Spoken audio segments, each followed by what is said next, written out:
வணக்கம். இந்த வீடியோவில் நம்ம பார்க்க போகிறது சிடெட் எக்ஸாமில் எந்த சப்ஜெக்டில் நம்ம அதிகமாக மார்க் ஸ்கோர் பண்ணலாம், அது எப்படி மற்ற சப்ஜெக்ட்டுக்கு மார்க் நம்மளுக்கு தூக்கி கொடுக்கும் அப்படிங்கிறத பற்றி தான் நம்ம பார்க்க போகிறோம்.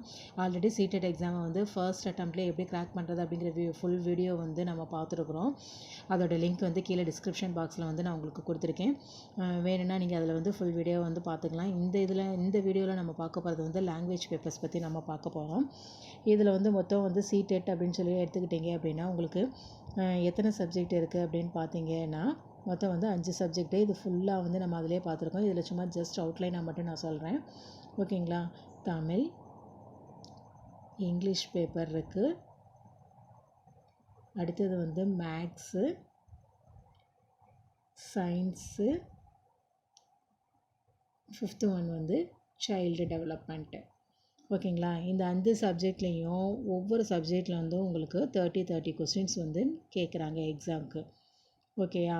இந்த 30 கொஸ்டின்ஸில் 15 கொஸ்டின்ஸ் உங்களுக்கு எப்படி கேட்குறாங்க அப்படின்னா சப்ஜெக்ட்லேருந்து கேட்பாங்க. மீத இருக்கிற 15 கொஸ்டின்ஸ் சைக்காலஜிலேருந்து கேட்பாங்க. ஸோ நீங்கள் எல்லா சப்ஜெக்ட்டுக்குமே சைக்காலஜியும் சேர்த்து படித்தா தான் அந்த மீதி இருக்க 15 கொஸ்டின்ஸ் நம்ம அட்டென்ட் பண்ண முடியும், ஓகேங்களா.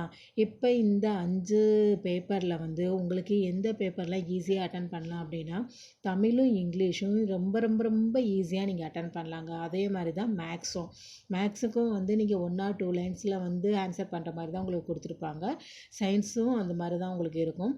நீங்கள் ரொம்ப கொஞ்சம் கஷ்டப்பட்டு நீங்கள் படிக்கணும் அப்படின்னு பார்த்தீங்க அப்படின்னா சைல்டு டெவலப்மெண்ட் மட்டும்தான் நீங்கள் அந்த மாதிரி படிக்கிற மாதிரி இருக்கும். மீது எந்த சப்ஜெக்ட்டும் அந்த மாதிரி கிடையாது. இது 4மே ஈஸியாக மார்க் ஸ்கோர் பண்ணிடலாம், ஓகேங்களா.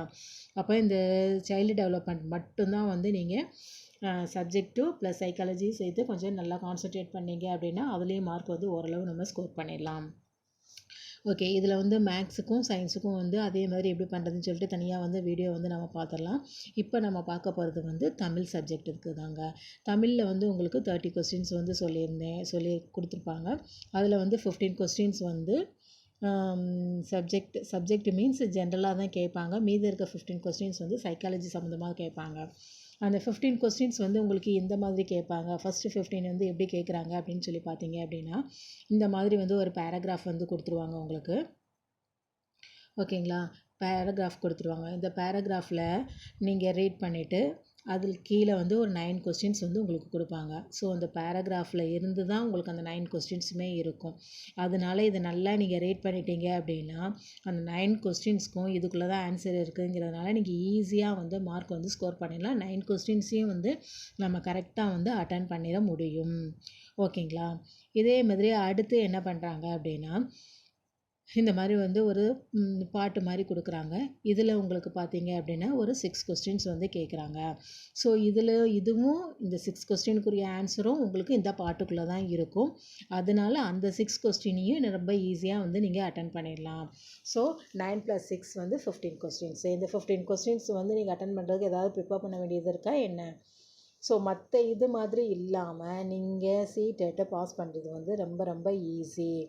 அதோட வே மட்டும் உங்களுக்கு கரெக்டாக தெரிஞ்சுது அப்படின்னா நீங்கள் கண்டிப்பாக பாஸ் பண்ணிடலாம், ஓகேங்களா. அப்போ நீங்கள் தாராளமாக தமிழில் 15 கொஸ்டின்ஸ் அட்டன் பண்ணிடலாம், ஓகே தானே. இது ரொம்ப ஈஸி தானே, ஓகே. மீதி இருக்க 15 கொஸ்டின்ஸ் உங்களுக்கு எப்படி கேட்குறாங்க அப்படின்னா சைக்காலஜி அப்படின்னு சொல்லியிருந்தேன் இல்லையா. அந்த சைக்காலஜியும் பார்த்தீங்க அப்படின்னா உங்களுக்கு ரொம்ப ஈஸியாக தான் கொஸ்டின்ஸ் கேட்குறாங்க. இப்போது இந்த இதில் குறை தீர்க்கும் கற்பித்தல் முறை என்பது டேஸ் செயல்பாடு அப்படின்னு சொல்லி கேட்டிருக்காங்க. அப்போ இந்த குறை தீர்க்கும் கற்பித்தல் முறை அப்படிங்கிறது நீங்கள் நாம் ஆல்ரெடி பிஎட் படிக்கும்போதே அந்த சிலபஸில் உங்களுக்கு வந்திருக்கும். ஸோ இந்த மீதி இருக்க 15 கொஸ்டின்ஸை நீங்கள் வேறு எங்கேயுமே படிக்க தேவையில்லை. நீங்கள் ஜென்ரலாக நம்ம பிஎட் சிலபஸில் படிச்சிருந்தாலே போதும். அது மட்டும் இல்லாமல் தமிழ் சம்மந்தமாக ஸ்கூல் புக்ஸில் ஏதாவது கான்செப்ட் கொடுத்துருந்தாங்க அப்படின்னா அதை மட்டும் நீங்கள் ஜஸ்ட்டு ரீட் பண்ணிக்கிட்டிங்கன்னா போதும். நீங்கள் ஈஸியாக இந்த கொஸ்டின்ஸ் எல்லாத்தையுமே அட்டன் பண்ணிடலாம். ஸோ இதுலேருந்து உங்களுக்கு ஒரு 15 கொஸ்டின்ஸ் கேட்பாங்க. அப்போ தமிழில் நீங்கள் ஜென்ரலாக ஒரு 15, சைக்காலஜி சம்மந்தமாக ஒரு 15, 30 கொஸ்டின்ஸு. இதில் நீங்கள் 30க்கு அவுட் ஆஃப் 30 எடுக்க ட்ரை பண்ணீங்க அப்படின்னா தான் உங்களுக்கு வந்து சப்போஸ் சைல்டு டெவலப்மெண்ட் பேப்பரில் மார்க் வந்து குறைஞ்சிது அப்படின்னாலும் இதில் வந்து அதிகமாக நம்ம வாங்கியிருக்கிறதுனால உங்களுக்கு வந்து ஸ்கோர் பண்ணி கொடுத்துடும். மார்க் வந்து குறையிறதுக்கு வாய்ப்பு கிடையாது. வேணும்னா சப்போஸ் 1-2 மார்க் வேணால் நீங்கள் கம்மியாகிற மாதிரி வேணால் பார்த்துக்கலாமே ஒழிய மேக்ஸிமம் ஃபுல்லாக வந்து அடிச்சிட்டோம் அப்படின்னா தான் அதில் வந்து நம்ம ஏதாவது தைரியமாக வந்து கொஸ்டின்ஸ் தெரில அப்படின்னாலும் நம்ம விட முடியும். ஓகேங்களா? அதனால் தமிழ் பேப்பரில் நீங்கள் கான்ஃபிடெண்ட்டாக வந்து 30 கொஸ்டின்ஸ் வந்து அட்டன் பண்ணிடலாம். ரொம்ப ஈஸி தானேங்க. இந்த தமிழ் பேப்பருக்குன்னு நீங்கள் தனியாக ஸ்பெண்ட் பண்ண தேவையில்லை. ஸோ நீங்கள் ப்ரிப்பேர் பண்ணணும் அப்படின்னு பார்த்தீங்க அப்படின்னா மீதி இருக்க சப்ஜெக்ட்ஸ்க்கு தான் வந்து ப்ரிப்பேர் பண்ணியே ஆகணும். இது வந்து ஆல்ரெடி நம்ம எங்கள் பிஎட்லேயே படிச்சிருக்கிறோம். மீதி வந்து ஜென்ரலாக தான் கேட்குறாங்க. ஸோ அதுவே வந்து உங்களுக்கு போதுமானதாக இருக்கும். நீங்கள் வந்து ஈஸியாக அட்டன் பண்ணிடலாம்.